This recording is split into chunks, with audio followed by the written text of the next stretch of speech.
오늘 포인트는 뭐냐면 그 마이데이터를 우리가 늦게 시작했어요. 먼저 시작한 거는 영국하고 EU예요. 우리가 늦게 시작했는데 매우 빨리 갔어요. 근데 그럼 우리가 지금 잘하고 있는 거냐? 제가 보기에는 뭔가 빠진 게 있다. 뭔가 문제가 있다라는 시각에서 말씀을 드린 거고. 그래서 먼저 시작한 영국인데 매우 천천히 가는 그런 상황하고 늦게 시작한 대한민국인데 매우 빨리 가는 그런 거를 대비해서 말씀드리고자 합니다. 그리고 제가 생각하는 결론 미리 말씀드리면 영국은 아시겠지만 금융 선진국이잖아요. 금융 선진국이고 되게 에코시스템, 생태계 관점에서 상당히 제가 보기에는 역사도 있고 시스템적으로나 되게 잘하고 있다라는 생각을 갖고 비교해서 말씀을 드리고자 합니다. 그래서 보시면 아시겠지만 우리나라 마이데이터에 대해서 아시는 분도 잘 아시겠지만 모르시는 분도 있을 수 있기 때문에 좀 배경하고 현재까지 상황을 말씀을 드리고 그중에 금융에 한정해서 말씀을 드릴 거고 그러면 영국은 어떻게 했고 지금 어떤 상태지? 라는 게 세 번째고요.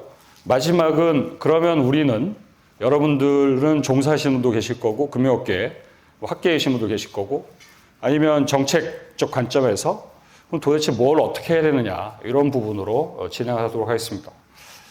자, 우리나라 마이데이터는 도대체 마이데이터가 왜 생긴 거냐? 일단 개인정보에서 스타트를 해야 됩니다.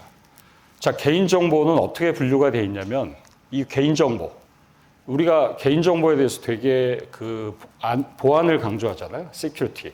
이때 이 개인정보는 식별정보입니다.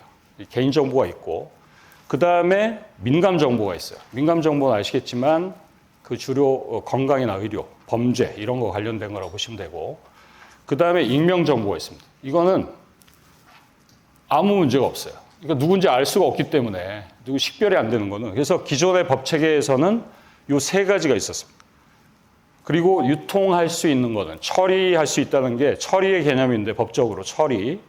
이 처리에 여기 보시면 수집하고 그 다음에 공개하고 가공하고 등등이 있는데 이 익명 정보에 한해서만 이렇게 처리를 할 수가 있었어요. 그런데 통계 데이터 처리를 하려면 이 익명이 아니라 실제 그 식별하고 이 둘 사이에 있는 이 가명 정보가 중요해진 거예요. 그래서 가명 정보에 대해서 유통 처리할 수 있다라는 정부가 가이드라인을 가지고 일단 풀었어요. 그런데 시민단체에서 이 법 위반이다. 법적 근거가 없다. 가이드라인이. 그래서 이 가명 정보를 처리할 수 있도록 법을 바꿔야 되겠다. 그 바꾼 게 2020년입니다. 2020년이에요. 그래서 가명 정보를 처리할 수 있도록 중요한 것은 정부 주체의 동의 없이 처리할 수 있도록 한 것이 이 개인정보법의 개정입니다. 이 가명 정보의 정의는 뭐냐면 자 여기 보시면 원상태로 복원하기 위한 추가 정보 이거의 사용 결합 없이는 특정 개인을 알아볼 수 없는 정보. 무슨 얘기냐면 가명 처리를 했다가 다시 식별로 갈 수 있도록 그 융통성을 부여한 거예요. 대신 이 추가 정보는 이제 암호화, 복호화라는 건데 이 암호화, 복호화 장치는 별도 분리하도록 해서 한 거고요. 그래서 일단 이 가명 정보에 한해서 유통을 허용한 것이 개인정보법이다라는 것이고 신용정보법을 동시에 개정하면서 여기 보시면 중요한 거는 신용정보에 한해서는 여기 보시면 커머셜하게 이거를 그냥 연구 목적으로만 쓰는 게 아니라 비즈니스에 쓸 수 있도록 한 것이 이 신용정보법의 개정의 취지였고 이 두 가지를 결합해서 개정이 된 게 이제 소위 말해서 개인정보 마이데이터 3법이라고 얘기한 여기에 정보통신법까지 합해서 그것이 2020년 2월에 3년 전에 개정이 된 거라고 보시면 됩니다. 이거 위반하면 어떻게 되냐? 위반하면 매출액의 최대 3%까지 과징금을 때릴 수가 있습니다. 글로벌리는 4%로 돼 있습니다. 국내에서도 고심하다가 이거를 3%로 하냐 4%로 하다가 3%로 해서 했고요.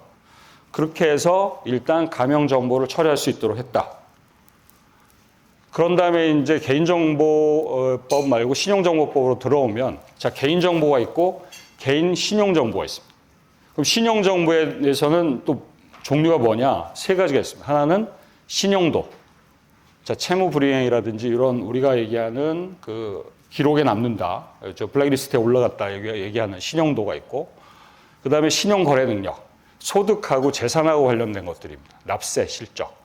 그 다음에 실제로 이 사람들이 그 금융 계좌를 통해서 어떻게 거래를 했냐, 거래 내용이 있습니다. 이 세 가지로 분류가 되고, 이 세 가지 중에서 마이데이터 사업자가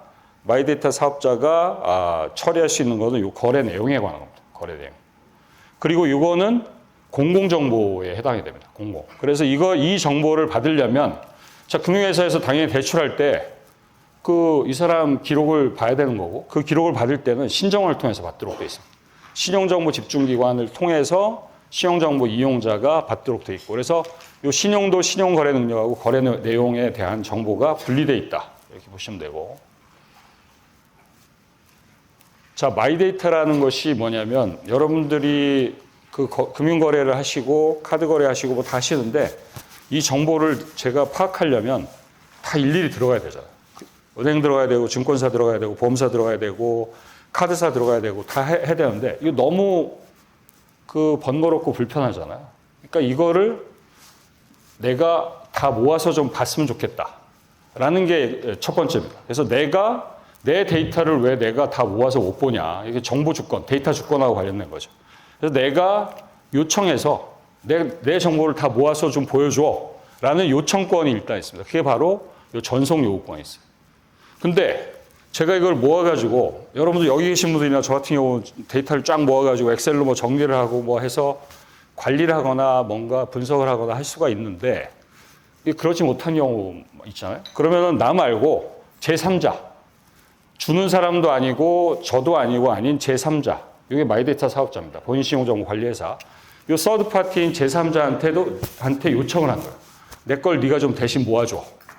그러면 요 본인신용정보관리회사가 나를 대신해서 전송 요구를 행사합니다. 전송 요구를 행사하는 방식으로 이런 행사 대상이 되는 관공서나 은행들한테 내 데이터를 다 모아달라고 할 수가 있어요. 그 역할을 하는 사람이 바로 요 본인신용정보관리회사입니다. 이게 바로 마이데이터 사업자입니다. 자, 금융회사도 아니고, 계좌를 갖고 있는 금융회사도 아니고, 나도 아니고, 서드파티한테 내 정보를 모아서 나한테 보여줘. 이렇게 나옵니다. 요 회사가 그 역할을 하는 거고, 그럼 어떤 기관이냐, 어떤 정보냐가 아시겠지만 우리나라는 그 열거주의제잖아요. 이게 다 적시하도록 돼 있어요. 이게 다 열거돼 있습니다. 누가한테 행사를 요청할 수가 있고, 거기에 대상이 된 정보는 뭐고, 이거를 법으로 다 열거했습니다. 여기 보시면 그 국세, 지방세, 그 다음에 4대 보험 포함해서 들어가 있고, 그 다음에 통신료라든지 전기료라든지 이런 거 다 알 수 있도록 이런 사업자들도 다 들어가 있습니다. 그리고 자, 여기서 이제 문제가 되는 거는, 그러면 나하고 이 마이데이터 사업자, 내가 지정한 그 사업자만 받을 수 있냐? 당연히 그렇지 않죠. 크레딧 뷰로, 신용평가를 해야 되는데 이 데이터를 내가 다 받아야 되니까 시비사들 다 요청해서 받을 수가 있습니다. 시비사. 그리고 요 금융회사도 그 정보를 대출할 때 필요하고, 아니면 뭐 카드 승인될 때 필요하고 하기 때문에 금융회사들도 요 데이터를 요청해서 받을 수가 있습니다. 이런 구조로 형성이 되어 있습니다. 자, 그리고 그러면 본인 신용정보 관리업, 마이데이터 개인 신용정보 중에 신용도, 신용거래 능력, 그 다음에 거래 내용이 있다고 그랬는데, 그럼 거래 내용에 해당되는 정보를 그걸 무엇을 받을 수 있냐. 그래서 여기 보시면 이 법이 있고 시행령이 있고 감독 규정이 있는데, 그거 보면 감독 규정 단까지 내려가면 이것도 다 열거주의로 되어 있습니다. 그러니까 은행의 계좌는 어떤 계좌 정보, 대출 정보는 아시겠지만 은행도 있고 카드도 있고, 그 다음에 증권사에서 나오는 주식담보대출도 있고, 뭐 보험사에서 나오는 약관대출도 있고 다 있잖아요. 이런 것들을 다 열거하고 있습니다. 쭉 열거하고 있고, 증권, 연금, 보험대출 여기 보시면, 그 다음에 우리가 여러분들이 네이버페이, 카카오페이 하시면 거기서 나오는 내역 있지 않습니까? 그것도 다 할 수 있고, 거기서 쌓이는 포인트 이런 것들도 다 모아서 요청을 할 수가 있고 제공할 의무가 있습니다. 자, 제가 다시 한번 강조해서 말씀을 드리지만, 우리는 이런 거를 다 열거주의로 해서 표현하고 있기 때문에 법 자체가 법부터 시행령, 감독 규정까지 매우 복잡하고 되게 많은 그 양으로 설정이 되어 있다. 이게 보시면 됐고, 그럼 이걸 왜 이렇게 열거해야 되느냐?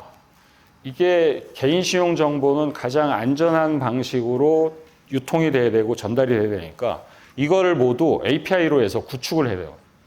그렇기 때문에 그 제공하는 자 입장에서 내가 어떤 거를 제공해야 되는지 명확하게 할 필요가 있고, 그걸 어떤 방식으로 해서 모아서 어떤 방식으로 전달해 주도 다 모아서 해야 되기 때문에 그런 디테일에 있어서 열거주의를 피하기는 힘들 것 같다는 생각이 듭니다. 자, 그런 다음에 그럼 자, 내가 내 정보를 다 모아줘 해가지고 제3자가 그걸 모았어요. 그래서 그걸 뭐라고 하냐면 이 본인 신용 정보를 통합하고 제공하는 거라고 합니다. 그래서 그거를 이 마이데이터 사업자, 본인 신용 정보 관리 회사의 고유 업무라고 표현합니다. 그러니까 쉽게 얘기하면 자, API로 해가지고 다 모았어요. 그러면 내가 어떤 형태로 모바일이 됐든 아니면 PC가 됐든 이렇게 해서 보여줘. 여기까지가 통합하고 제공하고 하는 것까지가 이 고유 업무입니다. 자, 그러면 이거 가지고 돈 벌 수 없잖아요. 내가 당신을 대신해서 데이터를 모아서 당신한테 보여주니까 저한테 돈 내세요. 하면 누가 돈을 내겠습니까? 그렇기 때문에 이거 가지고는 비즈니스가 안 돼요. 그러면 이거 가지고 뭘 할 수 있을까? 그래서 여기 보시면 겸용 업무하고 부수 업무를 줘서 비즈니스를 하도록 만들어준 겁니다. 자, 제일 쉬운 게 뭐냐면 어차피 금융계좌 정보를 모으니까 이거 모아주는 사람한테 그럼 가입자들이 엄청나게 늘어날 거 아니에요? 100만, 200만, 뭐 1000만 이렇게 늘어날 거고, 야, 이 사람들을 대상으로 광고를 하면 되겠다. 광고. 금융상품 광고. 요게 이제 딱 들어가 있는 거죠. 그 누구나 뭐 네이버나 카카오나 당연히 나는 원래 뭐 가입자 엄청 되니까 이 사람들 대상으로 금융상품 광고, 이거는 광고료는 금융회사한테 받으면 되니까 이렇게 이제 할 거로 생각을 한 거죠. 그래서 요게 들어간 거죠.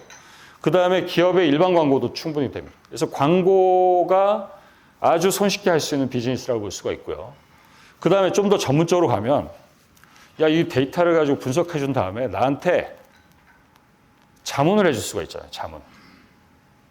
그렇죠? 그 다음에 거기에서 좀 더 들어가서 자본시장법상의 금융투자 상품에 관련된 거, 부동산에 관련된 거 이런 거를 자문하거나 일임할 수가 있겠죠. 충분히 생각할 수 있는 비즈니스예요. 그 다음에 요즘에 이제 핫한 대출 플랫폼. 대출 워낙 많이 쓰니까 야, 갈아타라. 당신 왜 이렇게 비싼 거 쓰고 있냐? 싼 거로 갈아타라. 당신 신용도 이렇게 되는데 훨씬 더 많이 대출을 받을 수 있는데 더 많이 받아라. 뭐 이렇게 할 수도 있고. 이렇게 해서 대출 중개 주선이 들어와 있고. 그럼 대출만 하냐? 보험도 하고 뭐 딴 것도 하고 그래서 금융상품 판매 대리 중개를 해라. 할 수 있다. 이렇게 해서 P2P도 당연히 여기에 들어가 있고. 자, 이런 것들을 겸용으로 이렇게 이제 허용을 해준 거예요. 자, 이것만 보면 마이데이터 사업자가 정보 모아가지고 그거 가지고 해서 금융회사하고 연계해서 모든 상품을 취급하거나 자문하거나 이렇게 해서 자문 보수를 받거나 중개 수수료를 받거나 판매 보수를 받거나 이렇게 할 수 있을 것 같죠. 그렇게 할 수 있을 것 같다는 생각을 저도 하고 다 할 수 있습니다. 근데 그게 그렇지가 않아요. 그게 간단치가 않아요. 그 부분에 대해서는 뒤에 가서 좀 더 말씀드리도록 하겠습니다.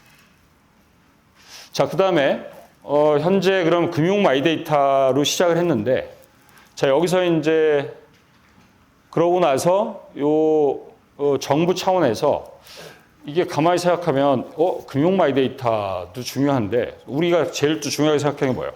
의료 마이데이터, 건강 마이데이터잖아요. 그래서 산자부가 2021년에 그 정부 주도로 해서 워낙 요구도 많았으니까 앱을 하나 출시를 했습니다. 출시라는 표현이 이상하죠. 여러분들 이거 써보셨어요?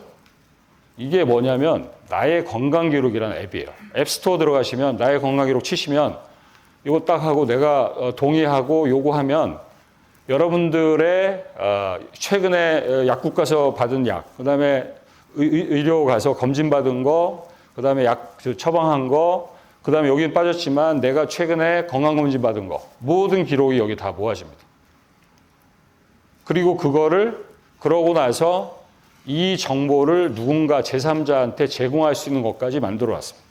이게 무슨 얘기냐면 저도 그렇고 여러분도 그렇고 너무 금융도 되게 중요한데 또 하나 중요한 거는 건강이고 의료 데이터죠.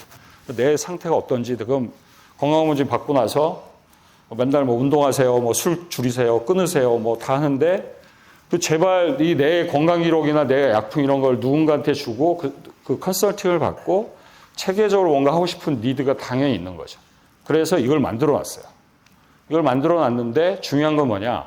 이거를 아직은 제3자한테 보내가지고 제3자가 나한테 그래서 당신은 뭐가 제일 중요하냐, 뭘 해야 되느냐라고 하는 건 아직 그 서비스는 아직 안 돼 있습니다. 왜 안 돼 있을까요?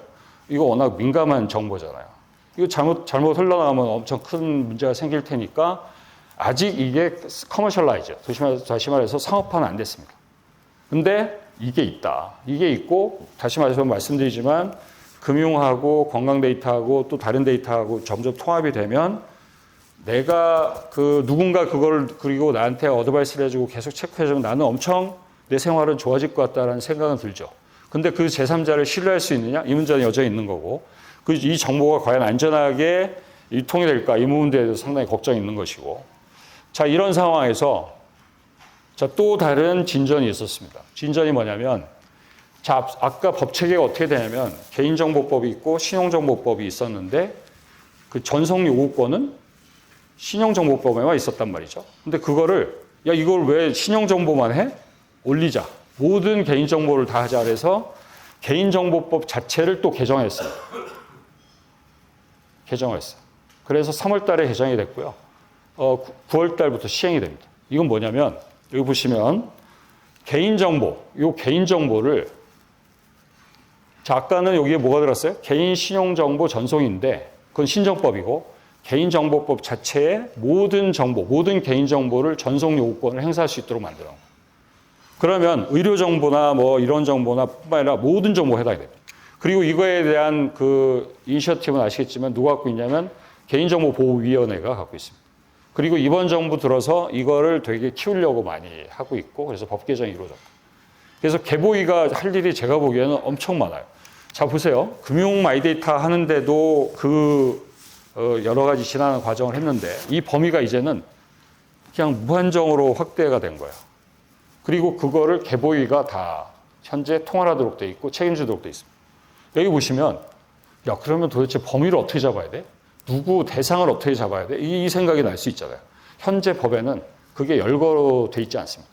열거돼 있지 않고 시행령과 앞으로 감독 규정이나 이런 부분으로 갈 텐데 여기 보시면 자, 이 대통령령으로 정하는 기준에 해당하는 개인정보 처리자 되게 모호하죠.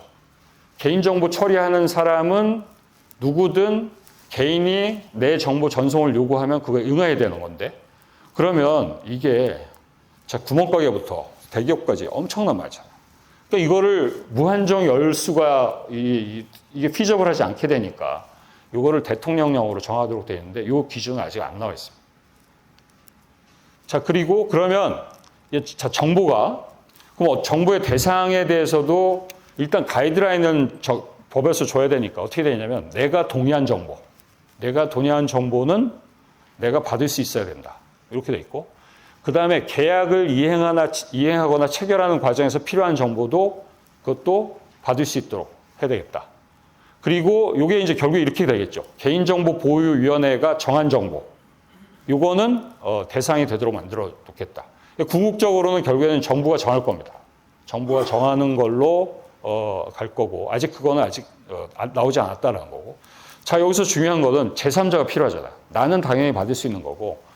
자 앞에서 신정법에서 나오는 마이데이터 사업자, 개인정보 관리 회사의 역할을 한 사람이 누구냐? 이겁니다. 개인정보 관리 전문기관을 개보위나 중앙행정기관의 장이 지정하면 그 자가 제3자로서 그 모든 개인정보를 받아서 처리할 수가 있는 거예요. 그러니까 이거를 가장 현재 앞서서 잘할 수 있는 사람은 누구겠어요? 현재 마이데이터 사업자들이 일단 그 업무를 하고 있으니 현실적으로 그 마이데이터 사업자들이 이 개인정보 전문 관리 기관이 될 가능성이 매우 높다라고 볼 수가 있는 거예요. 별도의 사업자들을 만들어서 하기가 쉽지가 않죠. 일단은 자, 그럼 마이데이터 입장에서 사업자 입장에서 생각해 보면 나는 개인한테 동의를 받아가지고 그 사람의 금융정보를 다 갖고 와. 그런데 개보법에 의해서 또 의료정보라든지 여기서 지정한 정보까지 모든 걸 갖고 와. 그러면 나는 이 사람에 대해서 모든 정보, 금융정보, 의료정보, 그다음에 뭐 또 기타 상거래와 관련된 정보라든지 이런 것들을 다 모아서 그 사람에 대해서 서비스를 할 수가 있는 거고, 어떻게 보면 좀 더 좀 키워서 보면 A부터 Z까지, 또는 이 사람의 라이프 사이클에 있어서 모든 이벤트에 대해서 내가 인발브를 할 수가 있는 거죠. 인발브를 한다는 표현이 좀 뭐하지만 어드바이스를 하고 거기에 필요한 서비스라든지 상품이라든지 모든 것들을 다 붙일 수가 있는 거죠. 자, 이렇게 가고 있고, 자, 그러면 이 플랫폼이 필요해요. 어떤 정보들이 유통이 되고 있고, 그럼 내 입장에서는 내 정보가 어떻게 돼 있고, 내 정보가 누구한테 가고 있고, 이거를 언제라도 요청해서 받을 수가 있어야 되는데, 그러려면 그 플랫폼이 필요합니다. 이 플랫폼은 현재 신용정보에 관해서는 신정원이 그 플랫폼을 관리하고 운영하고 있습니다. 그러면 이 플랫폼을 그럼 누가 할 거냐, 향후에. 이걸 다 합쳐가지고 했을 때. 그런 이슈가 있는 거고, 이것도 이 디테일은 아직 안 나와 있습니다. 다시 한번 말씀드리면 우리나라 마이데이터는 늦게 시작했지만 금융에서 시작해서 의료, 건강 쪽으로 해서 이제 법상으로는 모든 개인정보를 모을 수 있는 그런 체제가 법상으로는 적어도 돼 있다. 이겁니다. 자, 그러면 그 금융 마이데이터는 그럼 어떻게 돼 있냐? 이거 말씀드리겠습니다. 자, 그러면 처음에 이제 스타트를 글로벌리는 어떻게 돼 있고 우리가 늦었다고 그랬는데 우리는 어떤 상태냐를 보시면, 글로벌리는 이제 EU하고 영국에서 제일 먼저 시작했는데, 특히 영국이 주도를 했는데, 이때 한 거는 뭐냐면, 자, 데이터를 모으자. 그런 다음에 데이터를 모으는 게 바로 이겁니다. 어카운트 인포메이션 서비스. 그 다음에 소비자 입장에서 그러면은 내가 요 어카운트를 모았는데, 그러면 저 예금에 있는 거를 투자 상품으로 옮기고, 보험에 있는 거가 만기가 돼서 끝나면 이것도 옮기고, 그럼 이게 뭐가 필요해요? 요 모은 거에 그치지 않고 그 사람을 위해서 이체 지시 전달이라고 표현해서 페이먼트 이니시에이션 서비스를 같이 결합해서 하도록 처음에 설계가 됐고 스타트가 된 겁니다. 그게 바로 요 PISP라는 거예요.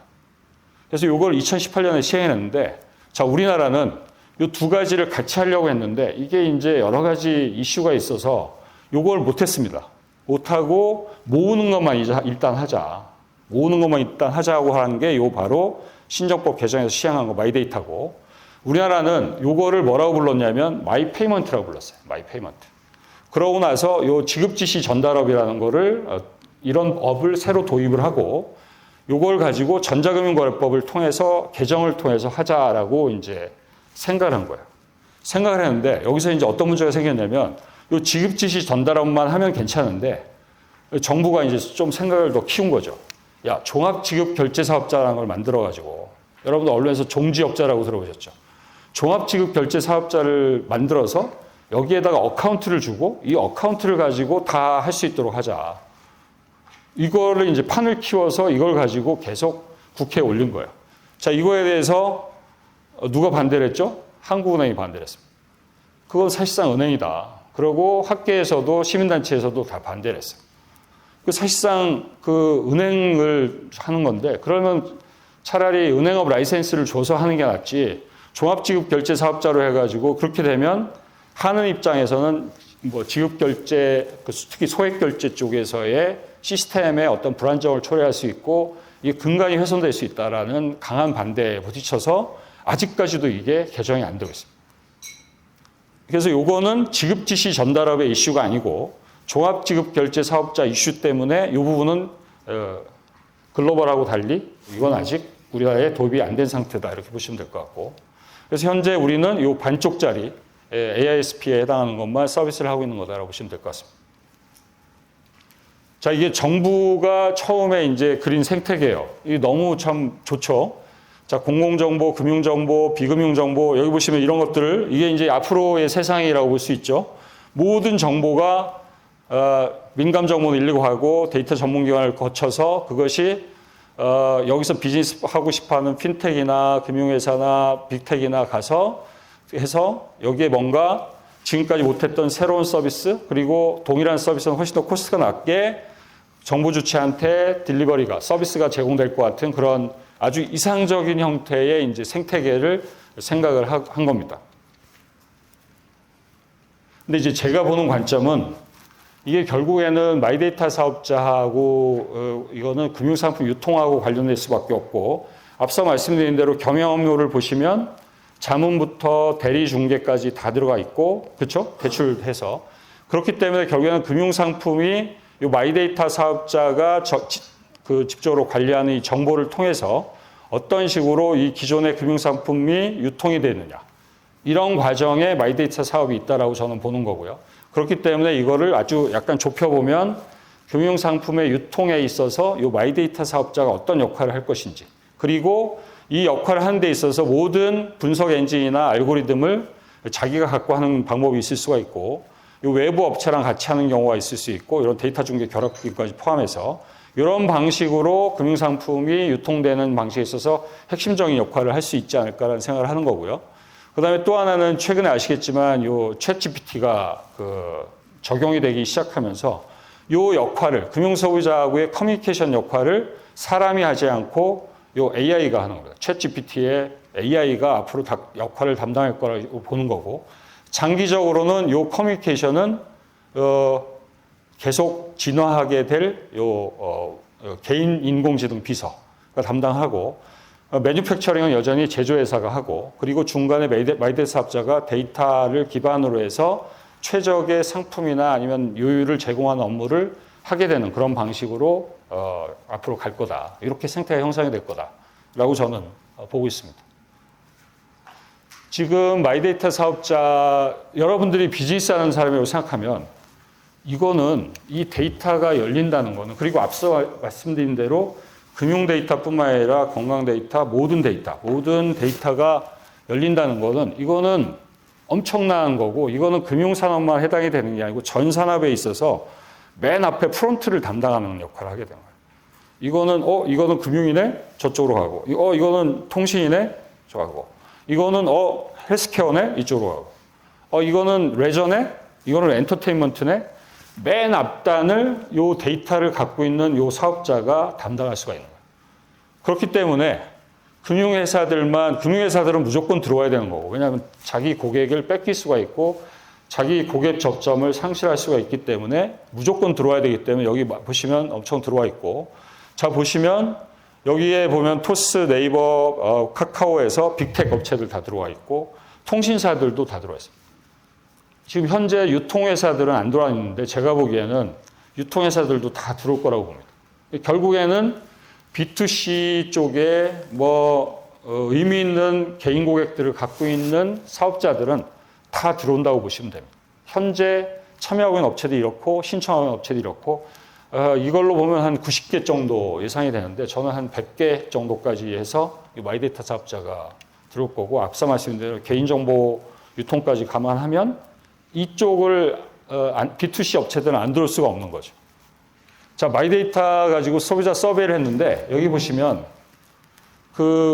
꽤 많이 있어요. 그러니까 이용할 의향이 있다는 게 절반을 넘었고, 왜 관심을 갖냐? 이거는 아주 당연한 얘기고, 너무 편하잖아요. 내 정보를 한 곳에 모아서 볼 수 있다라고 하는 게 너무 편하고, 또 하나는 그걸 가지고 누가 분석해주고 해주면 지출하고 자산 관리. 사람들은 항상 걱정이 이제 두 가지, 제가 보기에는 그런데, 하나는 내 건강에 대해서 그러니까 되게 걱정하는 게 제일 기본이고, 또한 내 금융 건강에 대해서 걱정하는 게 많아요. 이게 파이낸셜 피트니스라고 표현하는데, 내가 과연 자산 관리를 잘하고 있는 거야? 대출 잘 쓰는 거야? 이거에 대해 항상 걱정이 있고 있기 때문에, 이거 부분에 대해서 누군가로부터 어드바이스를 받고자 하는 니드가 당연히 있습니다. 그렇기 때문에 이런 마이데이터 하면서도 이런 소비자 서베이가 꽤 의미 있는 것들이 나왔고, 자, 그러고 나서 여기 보시면 작년 1월에 서비스를 개시했어요. 근데 아시겠지만 사업자들도 꽤 있고, 여기 중에 작년 말 기준으로 한 7천만 가까이가 가입을 했습니다. 이 데이터에 대해서 약간 감이 안 오시잖아요. 우리나라에 지금 모바일 뱅킹, 인터넷 뱅킹 있지 않습니까? 그 가입자가 얼마냐면 2억입니다. 2억. 왜 2억이겠어요? 중복 가입이 있으니까 그런 거죠. 그러니까 여러분들 모바일 인터넷 뱅킹 안 쓰는 사람 거의 없죠. 그 숫자가 2억입니다. 그런데 7천만 원이에요. 2년 만에. 그러니까 1년 만에 7천만 원 한 겁니다. 장기적으로는 결국에는 저는 2억하고 똑같아질 거라고 봅니다. 그 중에 재밌는 거는 자, 현재 업체 한 60개가 서비스를 하고 있고 여러분들 쓰신 분들 있을 테지만 대부분이 어디에 가 있냐면 가입자의 한 2,300만이 그러니까 3분의 1이 넘는 숫자가 네이버, 카카오, 토스에 가입돼 있습니다. 중복돼 있죠. 왜 시중은행은 안 보이지? 증권사는 안 보이지? 보험사는 안 보이지? 여기는 일단 미미한. 그러니까 빅텍 중심으로 가입자들이 돼 있고 그 다음에 아까 비즈니스 모델이 없다고 그랬죠. 얘들이 그럼 뭐 가지고 지금까지 영업수익을 올렸냐? 매출을 올렸냐? 이게 95.7% 이렇게 차지하는데 이게 다 광고입니다. 광고. 그냥 일반 광고. 금융상품하고 연결되거나 이런 쪽으로 매출이 일어나는 거는 거의 없다고 보시면 됩니다. 그냥 광고예요. 광고. 왜? 가입자가 거기 있으니까. 그러니까 이게 자 법 개정돼서 서비스 개시된 게 지금으로 보면 한 1년 반 정도 지난 거고 엄청나게 빠른 속도로 가입자 늘어나고 하는데 여러분들 느끼시겠지만 이거 하려고 이걸 한 건가? 원래 이게 마이데이터가 이 광고 이 가입자 모아가지고 광고하기 위해서 한 건가? 그건 아닌 것 같죠. 그건 아닌 것 같은데 현실이 그렇다. 그리고 이제 이거는 시중은행들의 마이데이터 서비스를 제가 맛배기로 보여드린 건데 이게 어떤 거냐면 제가 이제 정보 제공 동의를 하면 뭐 이게 기관을 클릭할 수도 있고 일괄 동의해가지고 다 불러올 수도 있고 그럼 제가 어카운트가 있는 데들 걸 다 불러옵니다. 그럼 대시보드가 여기 딱 떠요. 대시보드가 떠서 당신은 얼마에 뭐 갖고 있어요, 뭐 갖고 있어요 이렇게 쭉 뜨고 그런 다음에 이렇게 자세한 비교형은 뭐냐면 근데 당신 또래들은 이렇게 갖고 있네요. 이렇게 이제 이런 비교를 아주 간단하게 해주거나 그리고 그런 다음에 이제 요 개별 메뉴도 들어갑니다. 연금으로 뚝 들어가 봤더니 당신 연금 쪽에 그 받을 수 있는 금액이 이 정도인데 당신 생활하는데 부족할 것 같다. 그래서 이제 그러면 어떻게 하세요? 상담사한테 연결하세요. 뭐 이렇게 아니면 이메일 보내세요. 이렇게 쭉 떼고 그다음에 당신 뭐 투자 상품 쪽에서 뭐 하면 이렇게 되고 이런 식으로 해가지고. 대시보드를 해주고 대시보드에서 각 메뉴로 들어가서 상품판 쪽으로 유도하려고 그런 구조로 이제 만들어 왔어요. 근데 이제 제가 이걸 보여드리는 이유는 뭐냐면 그래서 내가 금융생활을 잘하고 있는 건지 나한테 뭔가 문제가 없는 건지 이런 것들을 자문하고 컨설팅하고 그다음에 어떤 처방을 주고 하는 것들은 이 구조에서는 현재 없다. 그냥 상품으로만 바로 빠지는 구조로 돼 있다. 자, 여기까지가, 자, 그러면 이제 이해가 되시겠죠? 우리가 마이데이터가 어디까지 흘러가고, 어디까지 가 있고, 그 다음에 금융은 어떻게 돼 있고. 자, 그러면 영국 케이스를, 시간 좀 빨리 쓰겠습니다. 영국 케이스를 말씀드리면, 제가 영국에 대해서 되게 보는 게 뭐냐면, 자, 파이낸셜 서비스 에코시스템을 금융상품을 제조하는 입장, 제조하고, 유통하고, 소비자 관점에서 보시면, 여러 가지 얘기들이 있는데, 영국은 이 재판 분리에 대한 생각이 되게 강했어요. 그러니까 내가 제조를 보험 상품이든 금융투자 상품이든 대출 상품이든 내가 그거를 만들어 가지고 내가 바로 소비자한테 가는 부분에 있어서 이걸 어떤 식으로 유통 구조로 갖고 가는 게 좋을까 이거에 대한 고민을 많이 했고요. 그래서 1988년에 폴라라이제이션 룰을 만듭니다. 이게 무슨 얘기냐면 자, 은행, 증권, 보험이 아니면 운용사가 상품을 만들잖아요. 상품을 만들 때 너는 두 개밖에 없어, 옵션이. 하나는 네가 직접 팔든지 아니면 제3자를 통해서 팔아. 이게 딱 두 가지. 이게 딱 폴을 만들었다라는 거, 폴라라이제이션. 자, 이렇게 되면 어떻게 돼요? 내 판매 루트가 내가 직접 팔거나 제3자를 통해서 파는 두 가지 옵션밖에 없으면 내 판매망을 엄청 키우는 방법이 있고 아니면 제3자를 활용하는 방법이 있잖아요. 그래서 어쩔 수 없이 제3자를 활용하게 됐어요. 이 바로 제3자가 IFA입니다. IFA, Independent Financial Advisor. 대한민국은 이 IFA를 육성하려고 엄청나게 노력을 했는데 유감스럽게도 하나도 없습니다. IFA를 하려면 등록을 해야 되는데 내가 IFA를 하겠다고 등록한 업체가 1도 없습니다. 자, 영국은 이걸 어떻게 키웠을까요? 좀 아까 말씀드린 대로 이 폴라라이제이션 룰을 통해서 IFA를 육성했습니다. 그래서 최근 데이터는 제가 없는데 자, 보험상품, 금융투자상품 이런 상품들이 이 IFA를 통해서 유통되는 비중이 절반을 넘습니다. 많은 경우 70% 가까이 돼요. 왜 이걸 했을까요? 자, 네가 직접 팔 수도 있지만 제3자가, 요 제3자는 여기서부터 인디펜던트한 거예요. 네가 판단해서 소비자한테 가장 좋은 상품을 네가 어드바이스하고 판매할 수 있도록 하자. 이게 요 취지입니다. 요 취지. 근데 IFA는 물건을 팔려면 어디서 팔아요? 얘한테 얘기를 해야 돼요. 얘한테. 그럼 얘한테 얘기하면 독립성을 해칠 수도 있고 그다음에 그 중립성을 해칠 수도 있잖아요. 그럼 상품이 어딘가에 모아져 있어야 돼요. 그 상품이 어디에 모아져 있냐면 플랫폼에 모아져 있습니다. 그래서 매뉴팩처를 하는 은행증권보험운용사가 이 자기 상품을 여기에 올려놓습니다. 그러면 이 IFA는 이 플랫폼을 통해서 저 상품을 연결해서 소비자한테 팝니다. 이 플랫폼은 직접 자기가 자문하지 않습니다. 직접 만들지 않습니다. 자, 요 양자로부터 분리되어 있습니다. 요 펀드 슈퍼마켓이라고 되어 있고 랩 플랫폼이라고 되어 있는데 펀드 슈퍼마켓에 예금도 다 들어가 있고요. 대출도 기본적으로 다 들어가 있고 기본투자도 다 들어가 말이 펀드지 여기에 모든 상품이 기본적으로 들어가 있다. 이 컨셉. 우리나라도 이걸 하려고 했어요. 근데 실패했어요. 왜? 이것만 만들어 놓는다고 이게 되나요? 여기 없는데? 영국은 요 IFA하고 요거를 같이 셋업을 하고 구축을 하고 요 금융상품 유통을 이렇게 바꿉니다. 이게 IFA가 커지니까 그 다음에 영국이 제도를 바꿉니다. 2005년에 이걸 폐지를 해요. 폐지를 하고 멀티타이드 에이전트를 도입해요. 무슨 얘기냐면 은행, 증권, 보험, 운용사가 상호 교차 판매를 허용한 거예요.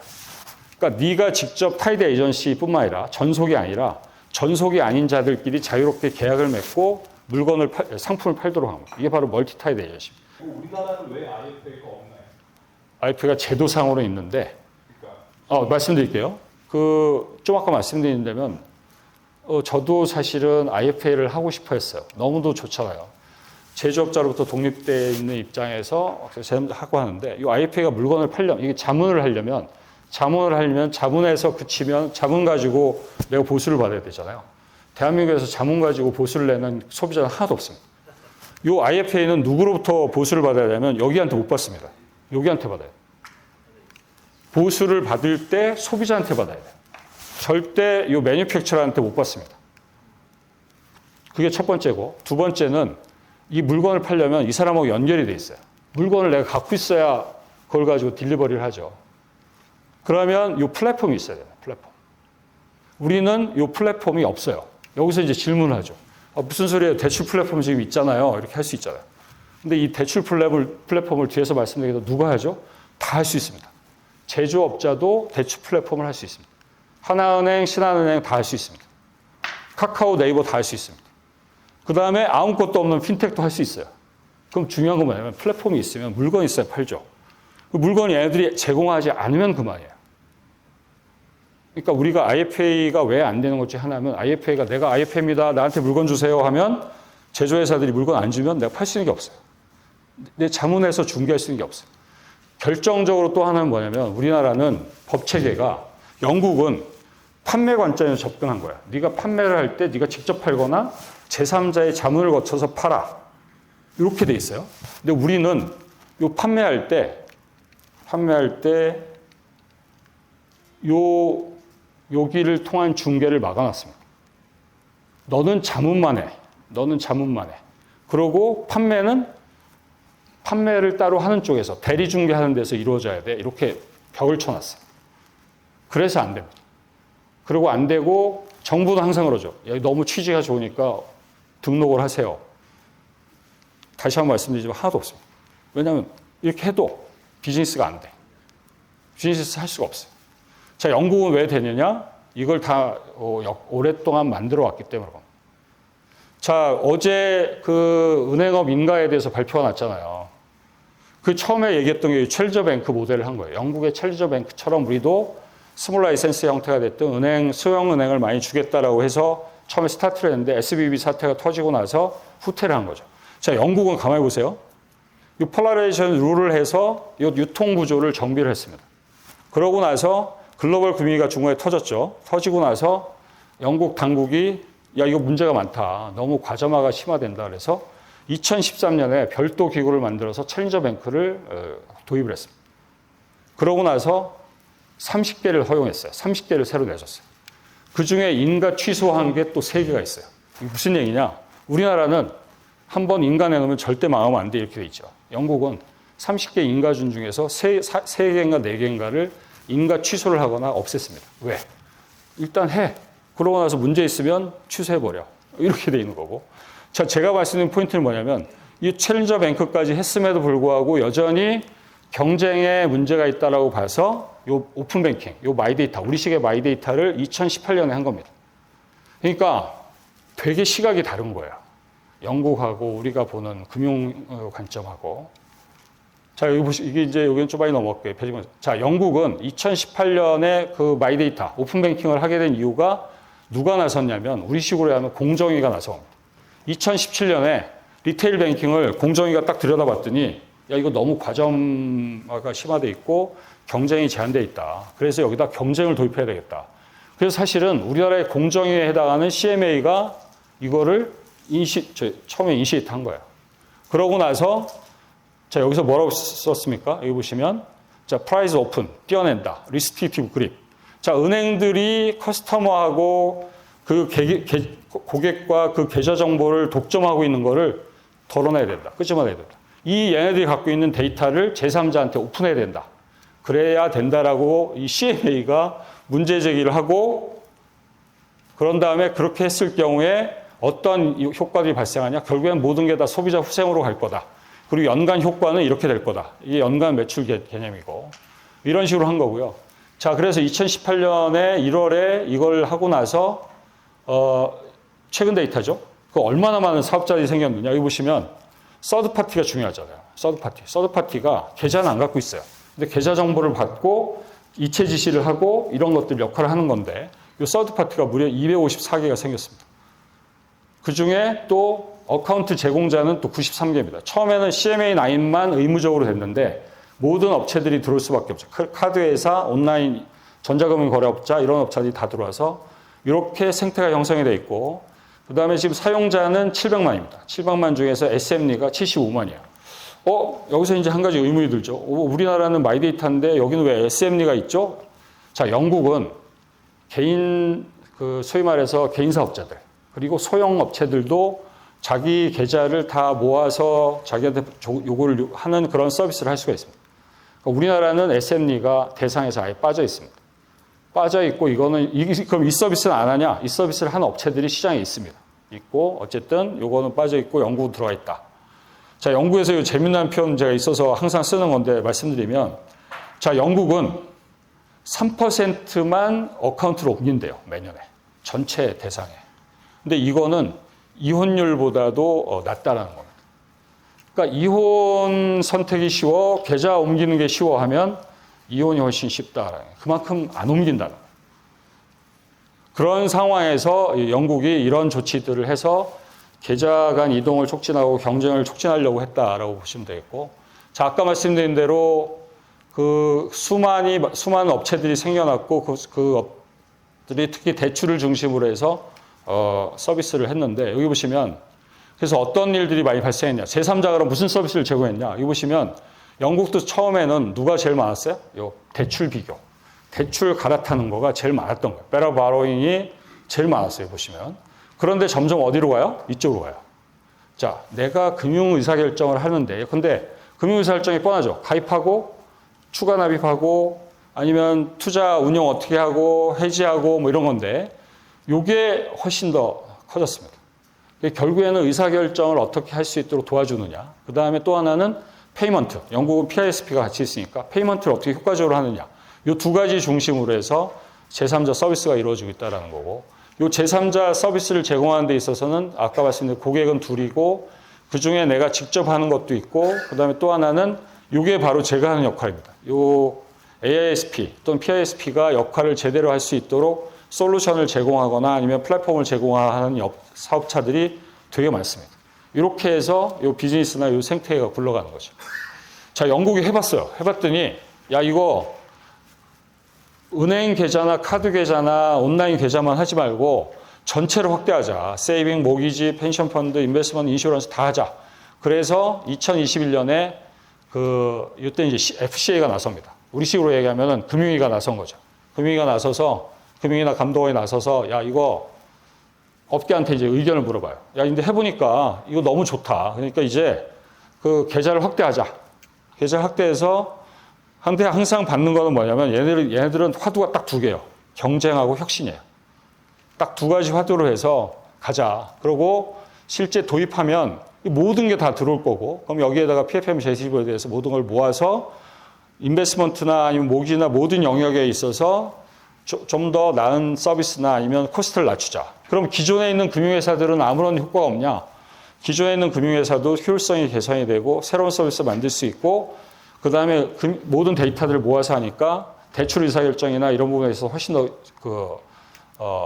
속도가 빨라질 거다. 이렇게 얘기했고 그래서 여기에 이제 유즈 케이스를 쭉 했는데 요거 하나들씩 보시면 되게 재밌습니다. 그리고 우리나라에서 되는 것도 있고 안 되는 것도 있는데 이런 서비스들이 훨씬 더 새롭게 나올 수 있다. 이런 것들을 제시하고 있고요. 그 넥스트 스텝인데 우리는 이미 오픈 파이낸스를 확 갔잖아요. 근데 영국은 아직도 오픈 뱅킹인데 얘네는 그럼 어떻게 할 거냐? 얘네가 이제 여기 보시면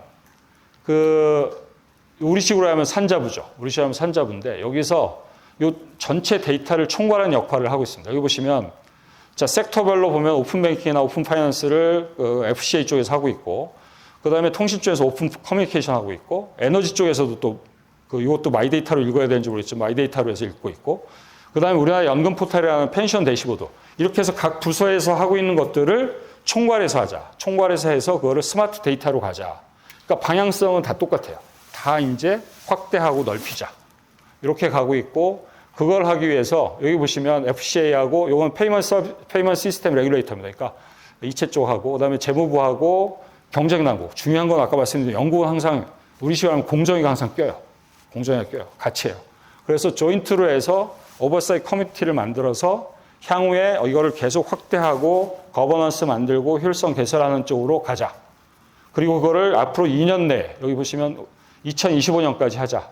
이런 로드맵으로 가고 있습니다. 제가 또 하나 강조하고 싶은 것은 얘는 KPI가 명확해요. 자, 그럼 우리가 이게 잘 됐다는 걸 뭘로 평가할 수 있어? 결국에는 얘네는 이노베이션입니다. 그리고 경쟁이고 그 결국에 소비자한테 뭘로 돌아갈 거냐? 결국 프라이스가 낮아질 거다. 아니면 코스트가 낮아질 거다. 이걸로 하고 그 과정에서 에코시스템을 무지하게 중시합니다. 자, 우리나라가 맨날 강조하는 금융사고 방지 여기도 있습니다.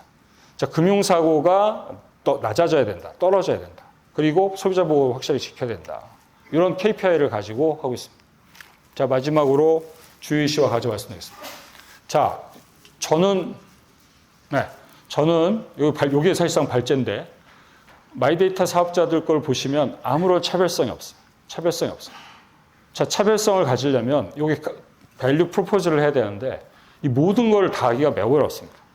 모든 거를 다 할 수도 있고 요 중에서 각자의 특화돼서 할 수 있어요. 연금에 특화돼서 할 수 있고 부동산에 특화돼서 할 수 있고 대출에 특화돼서 할 수 있고 근데 이게 없어요. 일단 가치 제한에 있어서 차별성이 없어요. 일단 모든 걸 다 하자. 어떻게 될지 모르니까 세상은 어떻게 될지 모르니까 모든 거 다 하자. 이렇게 돼 있고 그러니까 차별화가 안 돼 있어요. 자, 이거에 따라서 이걸 무엇을 하냐에 따라서 이 정보가 달라지죠. 어디까지 내가 정보를 모을 건지. 근데 우리 일단 다 모으자. 어떻게 될지 모르니까. 그래서 여기도 차별성이 없어요. 그 다음에 이걸 모은 정보를 사람이 분석할 수 없습니다. 알고리즘이든 엔진이든 AI든 누군가 이런 역할을 해주고 이걸 개발해야 돼요. 다시 말씀드리지만 제가 하는 거는 이런 역할을 하는 거고. 자, 이렇게 했을 때만이 이 서비스 차별화가 가능하고 그 안에서 다양한 서비스가 나오고 소비자한테 제대로 된 가치 제한이 이루어질 수 있다는 거고요. 자, 중요한 건데 수익 모델 없습니다. 자, 이 본인 정보를 통합 제공하는 데 있어서 과금하기는 어렵다고 말씀을 드렸고, 근데 뭐가 들어요? 자, 이거 제공하는 사람 입장에서는 뭐죠? API 구축해야 되죠. 데이터 구분해야죠. 사람 들어가죠. 시스템 들어가죠. 투자가 엄청 들어갑니다. 이거는 누군가 부담을 해야 되는 거예요. 이용하는 사람이 부담을 해야 되는 거예요. 법에도 그렇게 돼 있습니다. 이용하는 사람이 부담해라. 소비자가 부담하라는 얘기는 1도 없습니다. 니들이 부담하고 그다음에 소비자한테 과금하지 말든지 그건 네가 하고 이렇게 돼 있습니다. 그래서 얼마를 과금해야 되느냐? 자, 이것도 현재 TF가 가동 중이고 올해 말에 확정이 됩니다. 그리고 내년부터 소급해서 시행합니다. 내년부터 소급해서 야, 올해 거를 분할해서 이제 내 이렇게 된 겁니다. 자, 원가를 계산해 봤더니 연 1,300억 정도 된대요. 이 대기업들한테는 아무런 부담이 안 되죠. 근데 소형업체들은 이거 감당할 수 없습니다. 소형업체들한테 계산해 보면 보통 최소 5억까지 떨어진다고 하는데 거기는 매출도 없는데 이렇게 이제 떨어지는 거가 이게 비즈니스가 안 나오는 거죠. 그럼 이 밑으로 내려가야 돼요. 야, 그럼 내가 자문을 할까? 판매를 할까? 이렇게 가는 거야. 근데 아까 말씀드린 대로 자문은 말씀드린 대로 요 이슈가 있습니다. 자문이 마이데이터를 한다 하더라도 자문만으로 보수를 수치할 수가 없습니다. 금융상품하고 연계돼야 되는데 금융상품에 연계가 없기 때문에 있기도 어렵기 때문에 그렇다. 그리고 우리나라 법체계가 아까 말씀드린 영국은 내가 직접 판매할 거냐 자문해서 판매할 거냐 이렇게 돼 있어요. 근데 우리는 여기다 선을 딱 그어놨습니다. 선을. 야, 자문은 무조건 다른 거하고 분리돼 있어야 돼. 판매나 제조나 이런 거하고 무조건 분리돼 있어야 돼. 이렇게 딱 너는 혼자 놀아 이렇게 돼 있어요. 그렇기 때문에 자문이라는 거가 비즈니스가 할 수가 없습니다. 자, 그러면 마지막 판매 쪽으로 가죠. 자, 그럼 판매는 다 할 수 있느냐? 우리나라는 전속입니다. 전속. 일사전속이에요. 자, 카드 모집하면 너는 신한카드 것만 해. 대출 모집하면 너는 하나은행 것만 해. 이렇게 돼 있어요. 근데 대출은 되잖아요? 대출은 되는 게 여기서 보신 대로 온라인에 한해서 풀어놨습니다. 그럼 온라인에서 풀어놨으니까 내가 대출 플랫폼을 만들고 마이데이터 사업자를 하면서 대출 상품을 주고 싶어. 근데 여기에 은행들이 안 줘요. 응? 그리고 여기는 무슨 이상한 대부업체 거하고 저축은행 비싼 것만 올라와 있어요. 그럼 소비자들이 여기 갈까요? 갈까요? 안 가죠. 왜? 현재 이겁니다. 그래서 우리는 이 판매 쪽도 일사전속이라든지 아니면 야 대출만 돼, 여전만 돼, 나머지는 하려면 샌드박스로 하다가 아직은 법 개정도 안 돼 있고 하나도 안 했어요. 할 수 없습니다. 자, GA는 온라인 보험 대리점 있죠. GA는 그걸 할 수 있도록 또 풀었어요. 예를 들면 이런 식으로. 그래서 뭐냐면 이게 복잡해요. 그리고 다 할 수 있지 않아요. 그리고 일일이 찾아가서 봐야 되고 찾아가서 내가 할 수 있는지 없는지 따져본 다음에 할 수 있어요. 근데 애들이 안 줘, 나한테 상품을.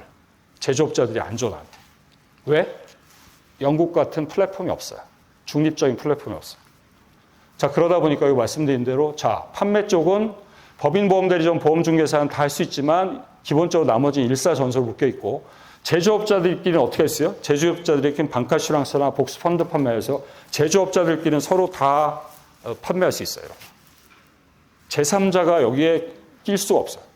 자, 허용은 돼 있으나 제3자가 어떤 객관적인 자문과 이런 걸 거쳐서 금융상품이 유통되는 루트는 열려 있으나 현실적으로 없다.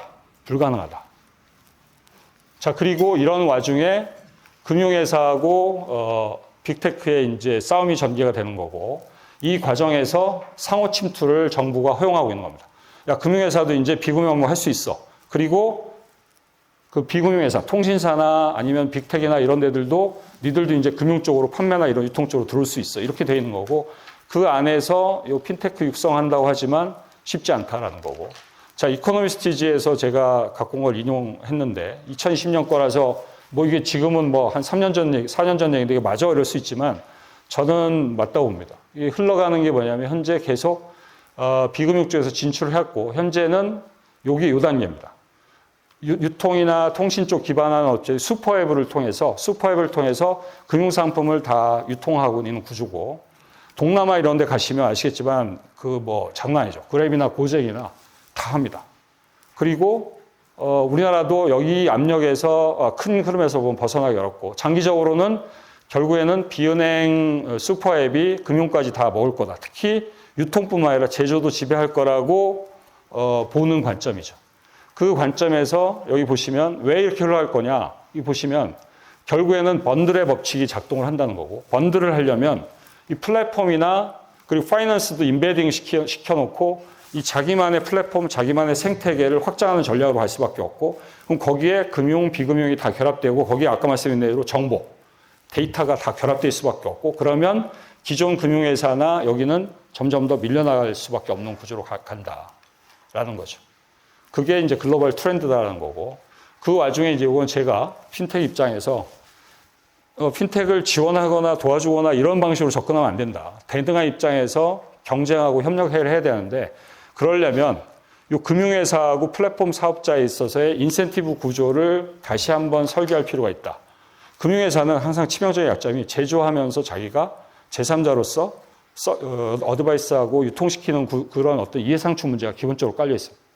이거는 벗어나기 어려운 문제고 그다음에 플랫폼 사업자는 지금 정부는 저희가 잘못하고 있다고 보는 게 뭐냐면 네이버나 카카오나 이런 빅텍한테 비즈니스를 그냥 무한정 허용하는 거는 전 문제가 있다고 보는 거예요. 플랫폼은 플랫폼으로서의 중립성을 확보하는 장치가 없으면 거기한테 무조건 비즈니스를 막 열어주는 방식으로 가게 되면 모든 게임이 끝납니다.